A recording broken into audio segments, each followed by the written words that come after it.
alis na ako. Sige, ingat. Ano ba yan? Mga damit, pang dodonate. Si Mimi kasi nangihingi sa mga bahay-bahay. Para mapakinabangan naman ng iba. Atin ba lahat yan? Oo, puro luma na to eh. Anong luma? Luma ba to? Bago pa to ah. Oo, kaya hindi ko yan ginagamit. Bakit hindi? Ang ganda-ganda oh. Hindi na po kasya kay ma'am yan. Tumaba na po siya. Aray ko! Totoo naman, di ba, ma'am? Oo na. Bakit? Wala. Ba't ka nakangiti? Hindi ako nakangiti. Alis na nga ako. Ikaw talaga, Maria. Hindi ka na nga nag-donate. Nang-ukray ka pa.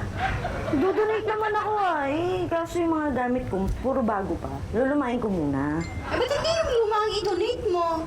Ma'am, kasi pag naluma na po yung gamit ko, nanghinayang po ko ipamigay.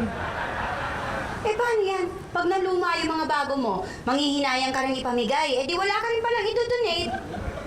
Ay nako, ang mabuti pa, yung utak mo na lang i-donate mo. Luma na, hindi mo pa nagagamit. Ano kaya yun? Hindi mo na naman na-gets. Ha?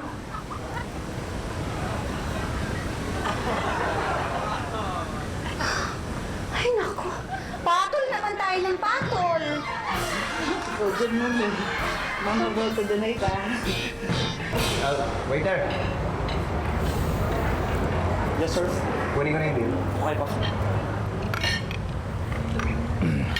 Ubusin mo na to, kalahati na lang. Ayoko na. Dahil ko na nakain. Ba't tinutulak mo sa akin ng iba? Nakakaya baka sabihin nila ako umubos lahat yan eh. Oh. Ikaw naman talaga umubos eh. Hindi ko na. Bakit Baka ba isa lang kinain